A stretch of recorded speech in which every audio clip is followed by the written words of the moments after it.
L'odeur est arrivée en premier. Pas la fumée, pas la poudre, quelque chose de plus doux, chaud, presque inconnu. Elle flottait dans l'air froid et se posait autour de lui, serrant son estomac avant même qu'il comprenne pourquoi.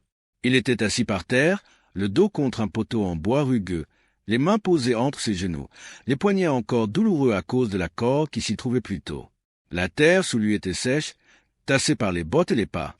Quelque part, du métal s'entrechoquait. Des voix passaient, courtes, calmes, pas celles, dures et agressives, auxquelles il s'attendait. Il gardait les yeux baissés. C'était plus sûr. Il l'avait compris rapidement. Ne regarde pas, ne réagis pas, ne donne pas de raison. Le sol devenait flou alors qu'il le fixait, ses pensées tournant en boucle. La capture était arrivée plus vite qu'il ne l'avait imaginé. Un instant, il y avait le bruit et la confusion, des ordres criés dans une langue qu'il comprenait à peine. L'instant suivant, le silence. Les mains levées, les armes disparues. Tout terminé. Trop vite, trop proprement, trop facilement. Et c'était ça qui le dérangeait le plus. Parce que ça ne semblait pas fini. Ça ressemblait à une attente. Des bottes se sont arrêtées devant lui. Il n'a pas levé les yeux. Une ombre s'est étendue sur la terre, coupant à travers ses mains. Il l'a sentie avant même de la voir. Puis, un petit bruit, du métal contre le sol, une assiette en fer. Il a cligné des yeux lentement, puis a relevé légèrement le regard. De la nourriture, de la vraie nourriture. Encore tiède, son estomac s'est contracté plus fort. Mais il n'a pas bougé. Il ne pouvait pas. Son regard a monté un peu plus, jusqu'à rencontrer la silhouette devant lui. Un soldat américain, jeune, peut-être pas beaucoup plus âgé que lui. Aucune colère sur son visage, aucune urgence, juste en train de le regarder. « Mange » dit le soldat, simple, calme, comme si c'était normal.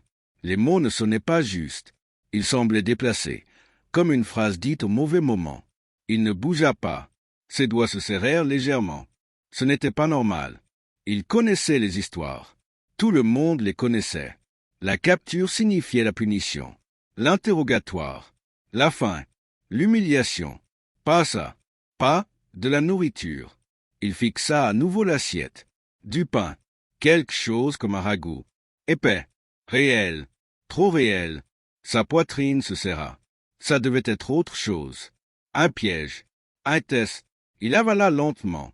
Le soldat bougea légèrement. « Tu devrais manger, » dit-il encore, toujours calme. Aucune menace, aucune pression. C'était encore pire. Il hésita. Puis, lentement, prudemment, il tendit la main. Elle s'arrêta à mi-chemin. Il leva les yeux, cherchant quelque chose sur le visage du soldat. Un signe, une faille, rien, juste de la patience. Ça aussi, ça n'avait pas de sens. Ses doigts se refermèrent sur le bord de l'assiette. Elle était chaude, solide, réelle. Il la tira doucement vers lui. Pendant un instant, il la tint simplement. L'odeur monta plus fort. Son estomac se tordit. Il n'avait pas bien mangé depuis des jours. Peut-être plus. Mais il ne faisait toujours pas confiance. Pas encore. Il cassa un petit morceau de pain. Trop petit. Ses gestes étaient contrôlés. Il le porta à sa bouche. S'arrêta. Attendit. Puis, il prit une bouchée. Il ne goûta pas tout de suite. Il attendait autre chose. Un cri, un coup, quelque chose. Rien. Juste le bruit calme de la mastication. Le soldat n'avait pas bougé. Il regardait, mais sans pression. Juste, présent. La deuxième bouchée vint plus facilement. Puis la troisième. Bientôt, il ne réfléchissait plus. La nourriture disparaissait vite. Puis soudain, il s'arrêta. Quelque chose n'allait pas. Pas dans son corps. À l'intérieur, il regarda l'assiette vide, puis le soldat. « Pourquoi » demanda-t-il. Le mot était faible. Le soldat inclina légèrement la tête. « Pourquoi tu me nourris » demanda-t-il encore. La question resta suspendue. Simple, mais lourde. Le soldat ne répondit pas tout de suite. Il regarda autour, puis revint à lui. « Parce que tu as faim » dit-il. C'était tout. Pas d'explication. Pas de discours. Juste ça, et ça frappa plus fort que tout le reste. Ça n'expliquait rien. Ça rendait tout encore plus confus.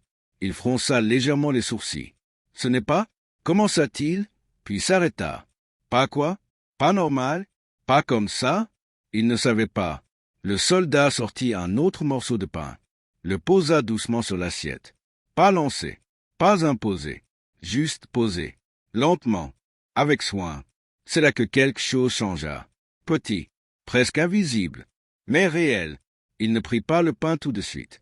Il le regarda, puis regarda le soldat, puis encore le pain. Le monde autour semblait plus calme. Il remarqua des choses. L'uniforme légèrement large, les bottes sales, la fatigue dans les yeux. Pas des yeux cruels, juste fatigué, humain. Ce mot semblait étrange. Humain. Il avait appris autre chose.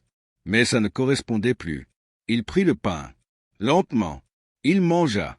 Le soldat hocha la tête, puis recula légèrement, lui laissant de l'espace. Comme un choix. Ce geste resta. Plus que la nourriture. L'espace. Le choix. Il ne s'y attendait pas. Le temps passa. Personne ne prit la nourriture. Personne ne cria. Le silence était différent. Pas menaçant. Juste normal. Il finit le pain. Ses mains revinrent sur ses genoux. Mais elles étaient différentes. Moins tendues. Le soldat revint. Ramassa l'assiette. Leurs regards se croisèrent. Un instant. Puis il partit. Sans un mot. Sans explication. Il le regarda partir. Sa poitrine était serrée. Pas de peur. Autre chose. Quelque chose sans nom. Autour de lui, tout continuait. Mais lui avait changé. Un peu. Quelque chose s'était fissuré. Pas le monde. Pas la guerre. Juste à l'intérieur. Et il savait que ça ne redeviendrait pas comme avant. Pas complètement. Une assiette. Un morceau de pain. Une voix calme disant « Mange ». Ça n'a pas tout changé. Mais ça n'a pas disparu. Et c'était suffisant. Like, subscribe, and stay for more powerful human stories that truly stay with you.